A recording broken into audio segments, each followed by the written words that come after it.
Gostaria de iniciar agradecendo pelo convite, para que eu fizesse essa conferência, ou talvez a gente pudesse chamar de aula, né? Porque vai ser uma conferência com umas questões um pouco mais práticas e eu gostaria também que fosse num clima de liberdade, que vocês se sentissem à vontade para perguntar, sobretudo quando nós começarmos esses aspectos mais práticos, porque,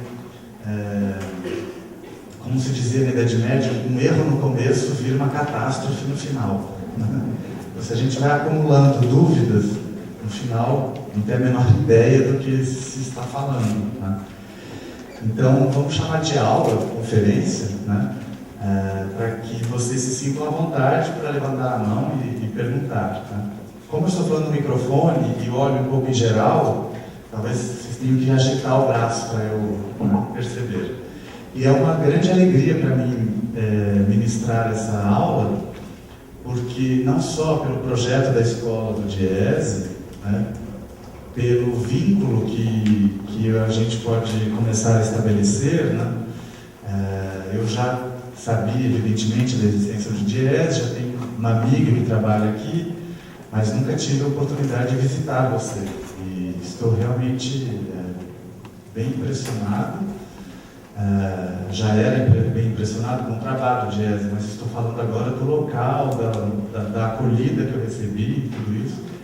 E também do susto quando eu vi na entrada o professor e ministro Walter Varelli, que vinha assistir a minha conferência. Então é uma honra, de fato, e além de uma alegria, né? Pois bem, então, sintam-se à vontade para interferir, né? Eu só vou pedir, Ana, que você me arrume mais um copo de água, porque normalmente eu tomo muita água falando. Ótimo, já está aqui. E vou fazer o seguinte, vou fazer uma apresentação um pouco mais expositiva, de início, e depois nós vamos entrar em alguns aspectos práticos que eu procurei registrar nesse material que vocês receberam, para que não fique, justamente como nós vamos falar da argumentação, né, que isso não fique, que eu não transforme algo que é tão concreto, né, numa reflexão muito teórica, que seria possível se a gente começasse a levantar questões filosóficas sobre lógica, convencimento, retórica, certeza, todos esses temas, seria possível divagar muito, né, filosoficamente, fazendo uma análise filosófica, né, e perderia esse caráter um pouco mais prático, que é o que me foi pedido para fazer. É por isso que eu fiz esse material, para que a gente tenha uma parte um pouco mais prática, mais visível, não tanto teórica. Mas antes eu vou fazer uma apresentação mais expositiva, certo? E vocês vão entender o porquê dessa minha apresentação um pouco mais expositiva de início, porque eu vou começar decepcionando vocês de duas maneiras. A primeira maneira é porque justamente não vai haver um aspecto muito dinâmico. Eu vou falar muito, vou expor essa parte prática, mas vocês vão me ver falando muito tempo. E quando a Ana Yara me convidou, ela perguntou se eu não queria um material, né? Gentilmente, ela perguntou se eu não precisava de retroprojetor, né? Laptop, tudo isso.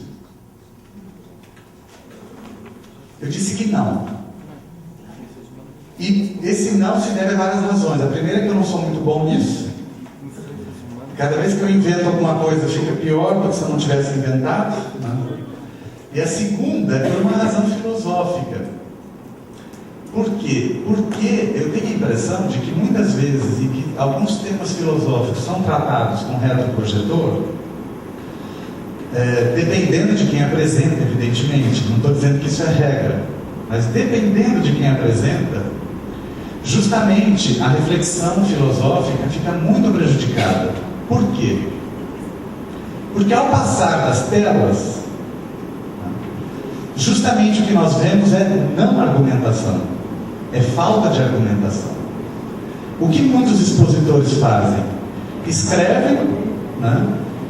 Projetam e o ponto é assim, às vezes quando a pessoa é descarada, ela só lê o que escreveu e já muda de página. Às vezes, quando a pessoa quer tornar um pouco mais interessante, um pouco mais reflexiva, ela introduz uma ideia ou outra, um complemento, né? Mas também muda de página.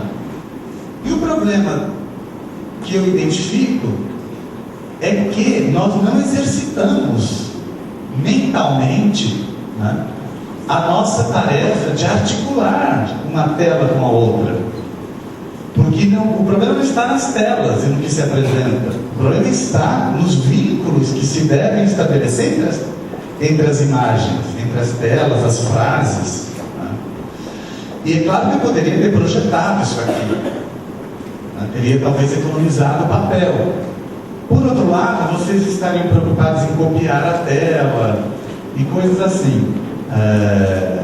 Mas então eu não vou usar projetor porque justamente eu acho que a experiência pode ser muito boa, principalmente quando há imagens para explorar, mas a experiência pode ser muito ruim, e não só em filosofia, de modo geral, em tudo que envolve reflexão, porque justamente o projetor, se não for bem usado, nos induz a não refletir e a reproduzir o que a gente poderia chamar de uma maneira geral, que é essa lógica da imagem que cada vez mais se impõe à nossa atividade de pensamento, né?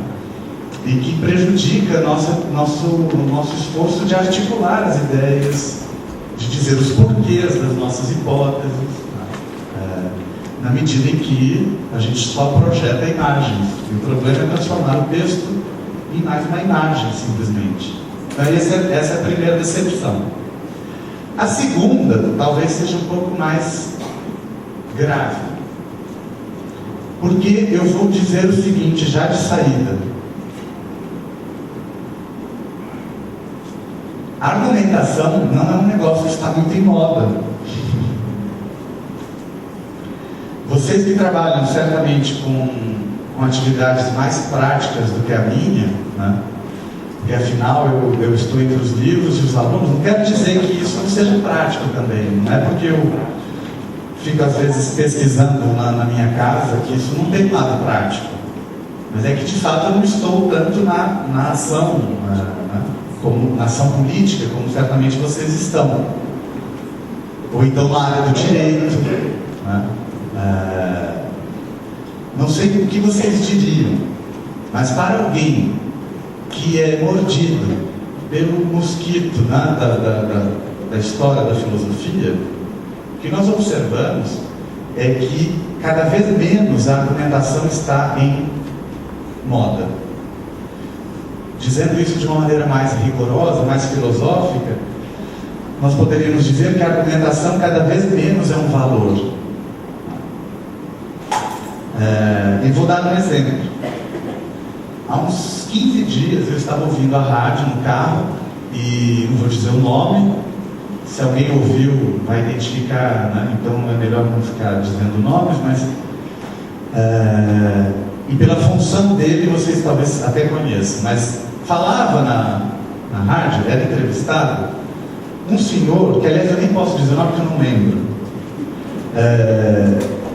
um senhor que é o presidente, eu não sabia que isso existia, mas era o presidente da Associação dos Jornalistas de Marketing. E esse senhor estava sendo entrevistado porque, eu não sei, eu perdi algumas informações, mas me parece que está tramitando uma lei, não sei em que nível, que é uma lei para controlar as propagandas infantis.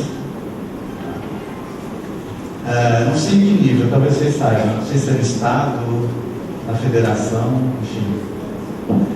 Sei que está tramitando essa lei, e esse senhor, que justamente representa os jornalistas de marketing, estava sendo entrevistado, né? E ele dizia que há todo um trabalho dessa associação contra a lei, né? Por quê?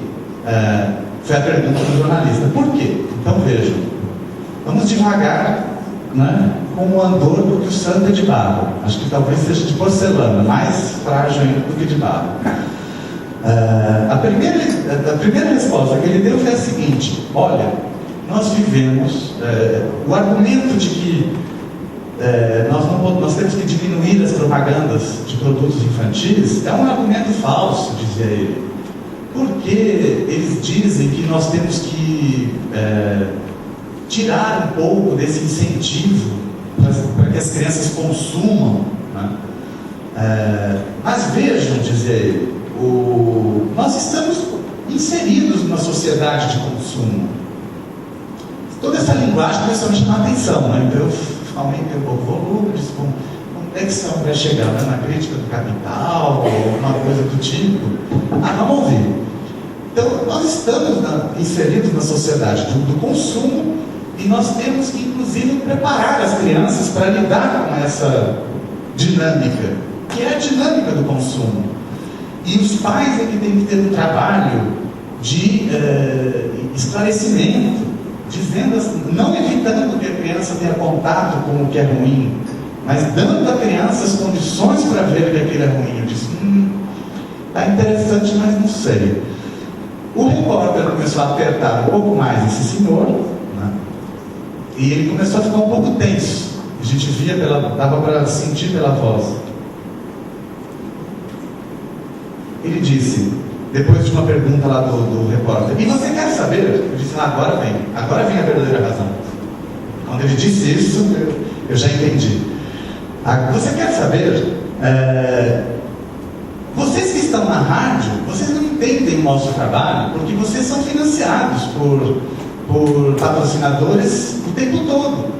Para vocês é comum ter financiadores, né? Patrocinadores, desculpa.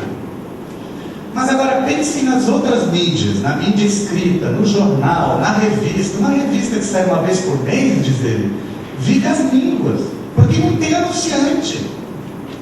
Então, se nós tirarmos a mídia de produtos infantis, nós vamos tirar uma grande parte dos anúncios das revistas, dos jornais. Ele diz, agora veio a verdadeira razão pela qual ele estava dizendo que a lei dos produtos infantis era uma lei ruim. Porque aquela história de que nós estamos numa sociedade consumista, que nós precisamos vacinar as crianças contra o consumo, isso não estava muito colando. E aí foi só o repórter apertar que ele desembuchou e deu a verdadeira razão do trabalho dessa associação, que deve ser uma associação honesta, que eu não sei, ou não conheço. Só estou me atendo ao que se passou nessa emissão, né, do rádio. Isso quer dizer, então, a minha segunda decepção dessa tarde. Não pensem que a argumentação está em moda. A filosofia pode estar um pouco em moda, mas as pessoas, de modo geral, infelizmente, procuram convencer o outro por caminhos que nem sempre são os do argumento racional.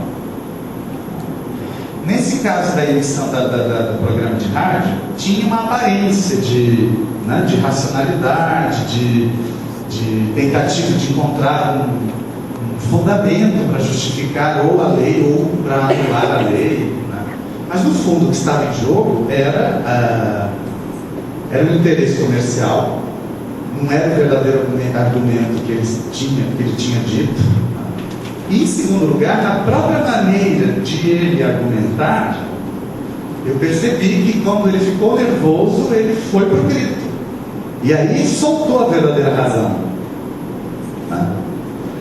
Isso não é argumentação, no sentido forte, filosófico, né, do termo. Isso é, embora lá ninguém tenha se batido, mas isso é um tipo de recurso à força. Porque ele ficou tenso. E quis impor um tipo de argumento que é uma espécie, ou vocês aceitam que a lei é ruim, ou vocês vão fazer muito jornal e revista falir. Bom, isso nós podemos discutir esse dinamismo econômico, político, mas isso não é propriamente um argumento contra uma lei que pretende levantar um outro debate, que é o debate, né, da exposição das crianças ao consumo. Isso é outra história. As consequências econômicas e políticas, evidentemente que estão interligadas, mas isso é uma outra questão. Você não pode cruzar as coisas e começar a usar uma espécie de argumento moral para justificar uma atitude econômica. Então aqui não tem argumento. E do ponto de vista do comportamento desse senhor, ele fez um recurso à força. Por isso, nem sempre a argumentação de fato é um valor. Né? Nem sempre o convencimento ou a certeza vem por uma atividade racional. Isso não é novidade. Não pense que isso é um problema do mundo moderno. Isso já foi percebido pelos gregos. Né? Tanto que, por exemplo, Aristóteles dedicou uma boa parte do trabalho, mas pelo menos 2 obras, em que ele analisou justamente tipos de convencimento, né, que não venham pela atividade do raciocínio, mas que venham, por exemplo, por aquilo que ele chamava de um discurso que fale direto às paixões. Né? Então ele estudou a poética, estudou a tragédia. E o que muitas vezes nós vemos em contextos recentes é que muito mais nós usamos esse tipo de convencimento, né, do que o tipo de convencimento da argumentação racional. Porém, essa segunda decepção não deve nos fazer de fato dizer então, bom, mas então para que estudar isso? Porque afinal isso continua sendo um valor, né? Em certas instâncias da vida social, isso continua sendo um valor muito prezado, né? No judiciário, em algumas partes da universidade, né? Porque às vezes parece que a universidade vira o lugar da desrazão, né? E não da razão. Há várias instâncias da vida social em que o argumento racional continua sendo um valor. No fim das contas, tem que ser a interpretação racional, é aquela que decide algum imbróglio, né, que se criou. Mas por isso é que eu diria que, apesar dessa decepção, de a gente saber que há um campo vasto em que as pessoas agem movidas pelas paixões, para falar com Aristóteles, né, nós não podemos perder de vista que o argumento racional é um valor, né, sobretudo na vida ocidental. Essa, digamos, é um segundo aspecto dessa minha exposição inicial, né? Querendo ou não, por mais que nós tenhamos defeitos, que nós tenhamos limitações, a atividade disso que nós chamamos ciência ou filosofia de modo geral, mesmo no que nós entendemos no Ocidente por política, em todas essas formas de vida que nós chamamos pertencentes ao Ocidente,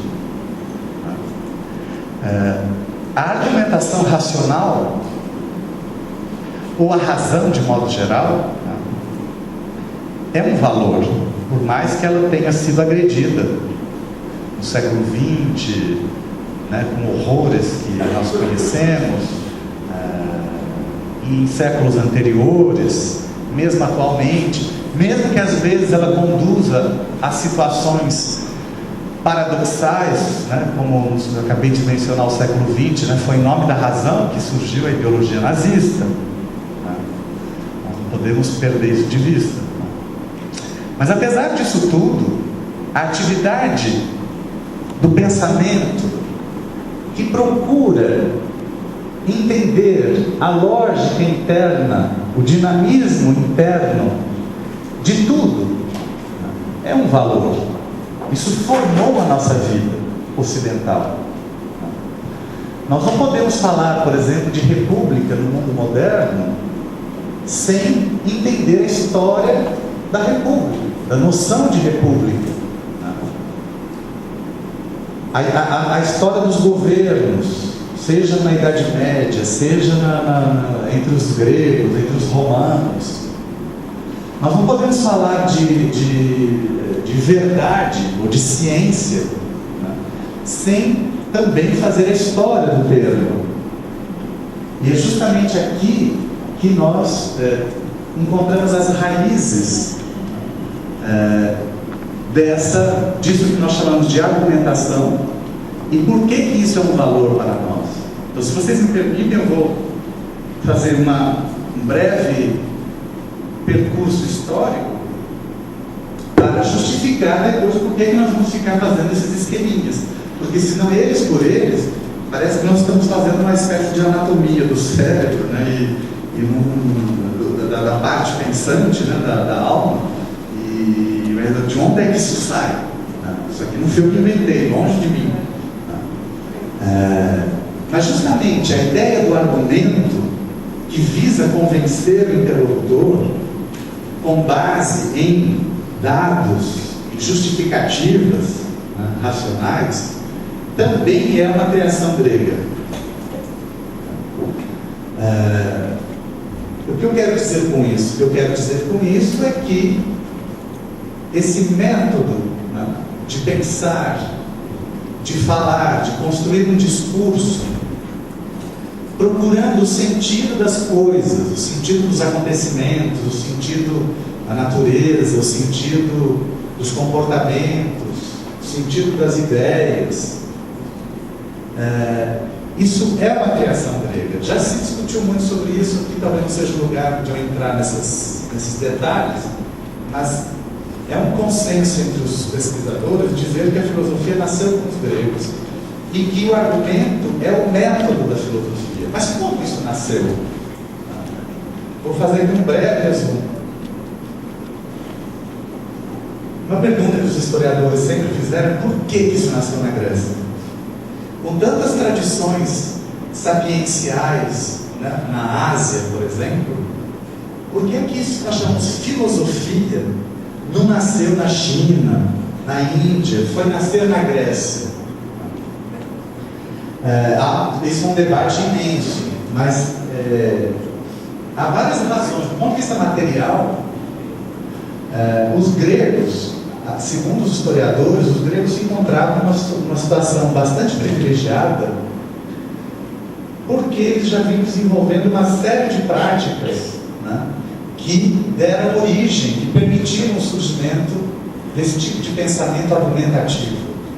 Então, são várias. Só para dar um exemplo, eles já usavam a moeda, o que facilitava, o que forçava, melhor dizendo, né, a cabeça do indivíduo a não fazer uma associação entre a relação entre dois indivíduos como algo muito concreto, mas obrigava os indivíduos a se remeter a um valor abstrato, né?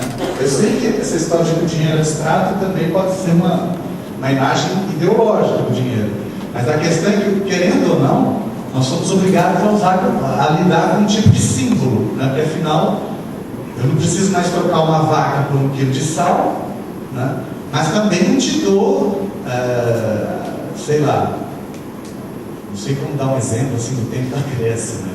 Não sou obrigado a te dar um balde, um saco cheio de coisas que tem valor para dizer que eu compro o seu boi com esse monte de coisa. Se eu consigo resumir isso numa moeda de ouro, né, eu já faço um tipo de simbolismo, né, que me remete a uma outra dimensão do uso do pensamento. O que nós podemos chamar também o segundo fator é o nascimento da política. Os gregos não eram os melhores do mundo, mas, né, as mulheres que o digam, as crianças, os estrangeiros, etc. Mas, de qualquer modo, os gregos começaram a criar esse espaço de debate em que se devia convencer, né, tanto para construir uma ponte na minha rua, como para mudar uma lei. Né? Então já entra a ideia do convencimento pela fala, pelo discurso, né? Não só pela força, não só por uma vontade inspirada de um rei. Né? As navegações que faziam com que os gregos comparassem culturas, né? De modo que os gregos foram, graças a esses fatores materiais, construindo um tipo de discurso, né, de atitude, que deu origem a um discurso, que exigia razões para as coisas. Foram assim que apareceram os primeiros filósofos. Né?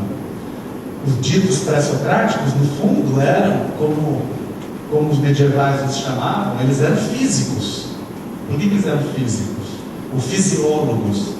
Porque eles eram estudantes da natureza, eles já estavam, digamos, com esse tipo de mentalidade mais abstrata, que busca as razões simbólicas, né? Eles queriam entender como é que a natureza funcionava.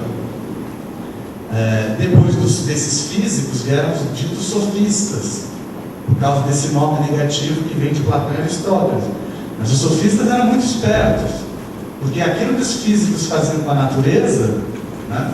Natureza mesmo dos animais, das plantas, os sofistas passaram a fazer com a moral. Enquanto os físicos olhavam para a natureza e tentavam entender o dinamismo do universo, os sofistas tentavam fazer isso com os valores morais, né? E levantavam perguntas muito simples, mas muito incômodas, do gênero: por que na Grécia tal coisa é um valor moral? Um homem é considerado virtuoso quando ele faz isso, e naquele outro povo com quem a gente faz comércio, essa mesma coisa que na Grécia é um valor, não é um valor moral, né? Porque os heróis são diferentes. Então, a virtude vem da natureza, ou a virtude é aprendida? Entende? E são exemplos disso que a gente poderia chamar de uma atitude mental que os gregos formaram, que depois era chamada de filosofia, que é justamente uma atitude de buscar as razões dos acontecimentos, analisar se essas razões que nós descobrimos fazem sentido ou não.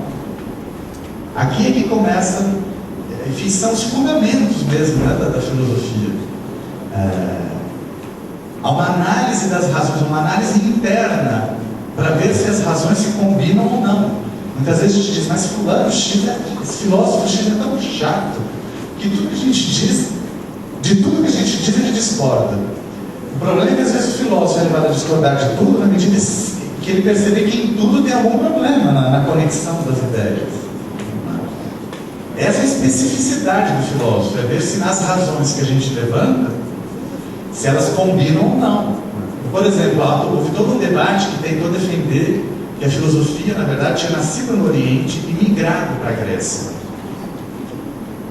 Mas uma das razões que os historiadores levantam para dizer que isso não pode ser verdade é que justamente no Oriente nós vemos discursos que muitas vezes têm contradição, que no contexto do Oriente não é contraditório, não são contraditórios, mas aplicados na Grécia dá um tilt nas ideias, na mente do filósofo, e ele é obrigado a dizer: esse discurso é inválido, ele não é bem construído, porque as ideias não se combinam, elas são contraditórias.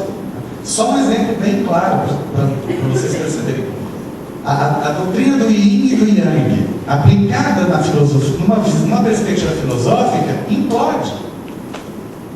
Porque um filósofo grego que comece a analisar essa história de princípio absoluto positivo, princípio absoluto negativo, se já são princípios, já é difícil aceitar dois, porque, né, se um produziu o outro, como é que eles podem ser princípios absolutos? E ainda mais, botar aquele pontinho para dizer que o negativo está no positivo, o positivo está no negativo, um grego diria: não dá. Pode fazer sentido numa outra cultura.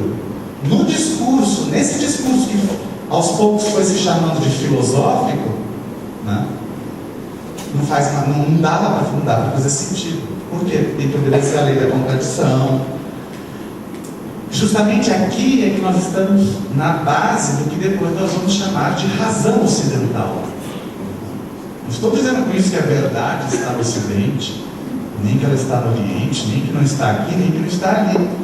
Estou dizendo que o discurso filosófico justamente nasceu dessa nova postura em que se buscam agora as razões que explicam as coisas, os acontecimentos, os comportamentos, os pensamentos.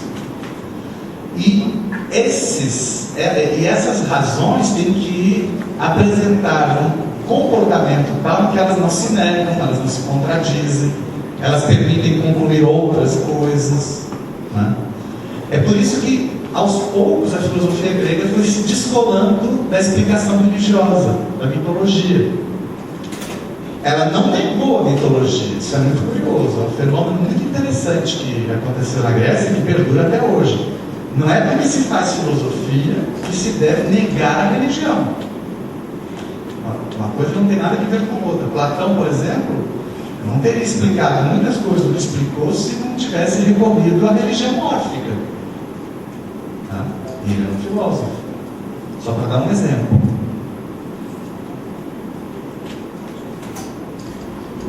Mas o discurso filosófico foi se descolando da mitologia e justamente essa nova mentalidade não admitia mais explicações religiosas.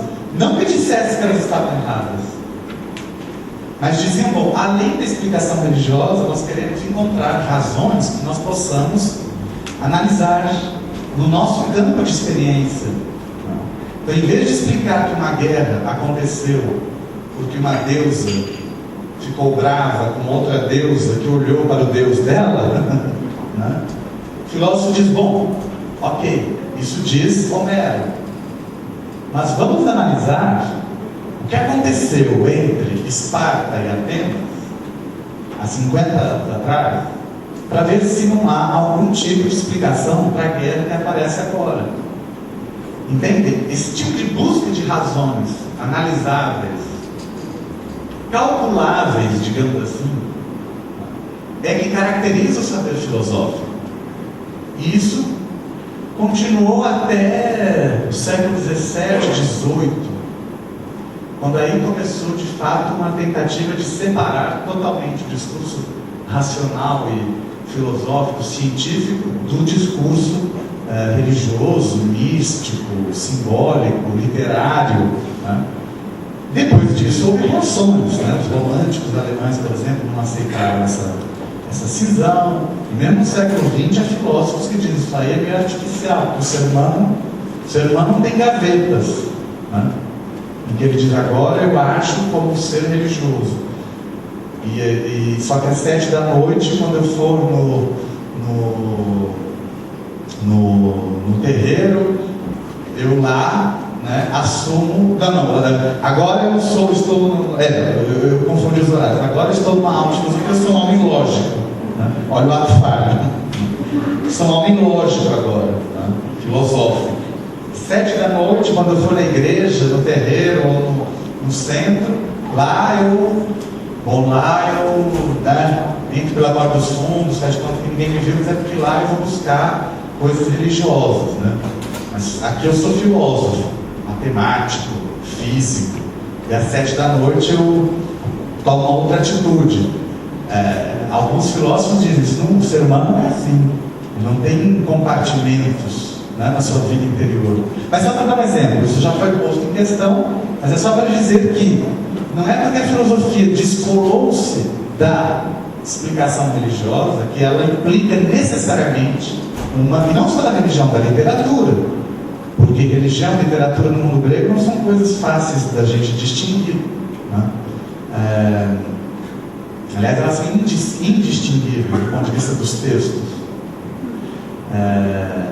Mas, de qualquer modo, a filosofia nasceu com essa exigência de que as afirmações, as opiniões, né, sejam bem assentadas, né, sejam bem fundamentadas e que nós possamos, acima de tudo, analisar se o que nos falam, ou se o que nós falamos, está bem construído ou não. Os pré-socráticos começaram com essa tendência, os sofistas desenvolveram. A questão é que os sofistas eram mais malandros, porque muitos eram ex-escravos, então eles tinham que dar aula muitas vezes para sobreviver, eles cobravam. Aí como eles cobravam, eles podiam dar aula do que vocês quisessem, né? Não podia defender que é bom a Grécia sair da zona do euro, e meia hora depois o mesmo sofista defendia, não é bom que a Grécia saia da zona do euro. Por quê? Porque se esse aluno estava interessado que a Grécia saísse, o sofista dava todos os argumentos para ele acreditar. Se o segundo aluno pagasse, mas ele tivesse interesse que a Grécia não saísse da zona do euro, o mesmo sofista dava todos os argumentos para defender isso. Claro, não é tão simples assim, né? Só estou fazendo aqui uma caricatura para explicar um pouco, mas sobretudo os sofistas tinham uma espécie de relativismo na base do pensamento, né? Mas que de qualquer modo fortaleceu essa tendência de insistir no argumento. E depois foi levado ao máximo por autores como Platão, Aristóteles, né? Plotino, todos os da Idade Média. Agora, nessa história, Aristóteles teve um papel importantíssimo, porque Aristóteles foi um homem que como que refletiu sobre o modo de fazer da filosofia, né? E então escreveu sobre isso, que são os tratados que ele chamou de analítica, e depois ficaram conhecidos como os tratados de lógica. Lógica por quê? Porque trata do logos. O logos é essa atividade, né, humana, que nós podemos traduzir por pensamento, né?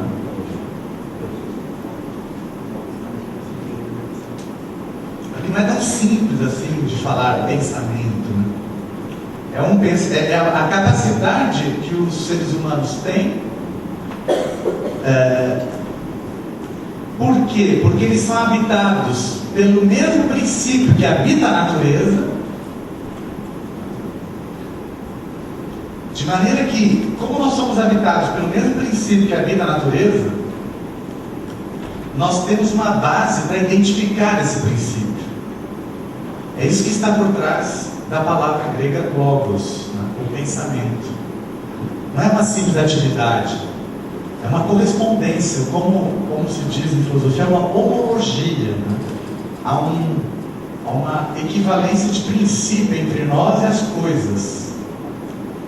Portanto, nós somos adaptados, nós somos apropriados para conhecer tudo, porque nós somos formados do mesmo princípio. Aí os filósofos divergiam, que princípio é esse? Mas, de qualquer modo, eles observavam que nós somos natureza. Então nós somos constituídos do mesmo princípio que forma a planta, o mineral, a água, o animal irracional, né? De modo que nós estamos adaptados para conhecer tudo. E é essa adaptação que se chama logos. É essa correspondência, esse cordão umbilical que une todas as coisas a um princípio e que nos permite falar sobre ele, é que eles chamavam de logos. Bom, só queria então concluir com a minha alegria e meu prazer de ter vindo aqui e de poder partilhar um pouco com vocês dessas coisas que para mim são muito importantes, embora às vezes fora de moda.